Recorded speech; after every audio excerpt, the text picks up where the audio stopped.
Have you ever had that feeling, like you're playing by a set of rules that aren't actually yours? Well, today, we're going to dive into that exact journey. This incredible shift from looking for answers out there to finding a really deep sense of wholeness right here, inside ourselves. And this one question, it just changes the whole game, right? Instead of getting stuck on some abstract, philosophical, what is truth, we're asking, how does truth actually show up and live in a real person's life?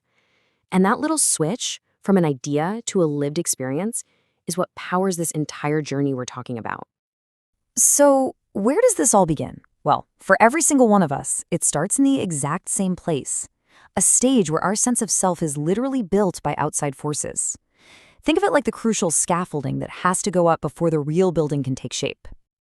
When we're young, we need a map to figure out the world. And that map, it's handed to us by our parents, by our culture, by all the ideals we're taught. This external framework is absolutely vital. It gives us our bearings and a really clear, simple sense of what's right and what's wrong. Okay, and this is where it gets so fascinating. That external system, it doesn't just stay out there. It gets downloaded right into us, becoming our internal operating system. The rules we're taught become our guiding principles. And the enforcement? Well, that's guilt. Guilt is the internal alarm that blares anytime we even think about stepping off the approved map.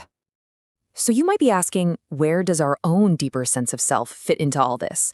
Well, at this stage, it's not something we feel inside. We project it outward, onto a god, onto our country, onto some big capital T truth.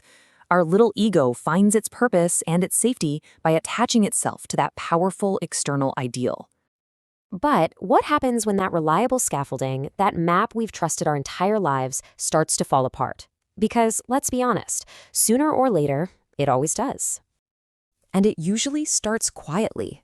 Those big principles and beliefs that once felt so solid and gave us so much purpose, they start to feel, well, hollow. The passion we had for them starts to feel distant, maybe even a little fake. The old rules just don't light a fire in us anymore. And that internal alarm system we talked about, guilt, it starts to short circuit. The old warnings just don't have the same sting, which can leave us feeling totally adrift, morally and psychologically. It's like our compass is just spinning wildly. This collapse is the absolute turning point. Everything we held up so high as an external truth comes crashing down, and it lands inside of us. For a lot of people, this feels like a really tough time, a period of alienation, disillusionment, or just this quiet sense of despair. Now, psychology has a fantastic term for this, the withdrawal of projection. All it means is that we stop outsourcing our sense of meaning. We are psychologically taking back the power we handed over to all those external ideas and figures, and that forces our ego to find a totally new source of authority. This crisis, as painful as it might feel, is actually the pivot. It forces a complete 180-degree turn in our search for meaning. We stop looking up to the heavens for answers, and we start looking into our own inner world.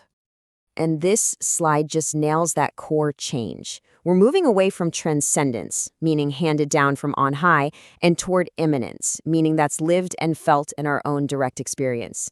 It's the difference between reading the recipe for a cake and actually tasting it. So, what does this do to our ego? Well, it gets a major demotion that's also kind of a promotion. It stops being the king of the castle, trying to control everything with its old, rigid map. Instead, it becomes a participant, learning how to respond and align with the flow of life as it's actually happening. So, if the old map is gone, what do we use to navigate? Well, a whole new internal toolkit starts to emerge from this shift. It's like we're getting a brand new operating system for living. The new ground floor of our being is awareness itself. I love this analogy. Think of awareness as the boundless, clear sky. It's the space where everything happens. Thoughts, feelings, sensations. The sky doesn't judge the weather. It just holds it. And that's what you are fundamentally, that open, already whole space. So if awareness is the sky, then our psychological functions are the weather. Thinking, feeling, intuition, they're all just temporary events passing through. They are the tools we use to find our way back to balance when we feel lost or scattered. And this is so key. They are what we do, not what we are. This table really helps explain what psychological type is all about. It's not a box you're stuck in. It's just your favorite, most practiced way of getting back to feeling centered. So for an intuitive type, feeling lost is that, nothing makes sense feeling. For a thinking type, it's that frustrating feeling of a logical contradiction. And for a feeling type, it's that gut punch when you know you've gone against your own core values. Now, when this integration really starts to happen, it doesn't just change our inner world, it radically transforms how we show up in our relationships and in our everyday lives. Our moral compass gets a massive upgrade here. We move beyond guilt, which is all about breaking an external rule, and we move into conscience. And conscience is not some judgmental voice, it's an inner feeling. You know you're off track not because a rule book told you so, but because you can literally feel the dissonance, the lack of coherence in yourself and in your relationships. In this integrated state, everything just finds its right place.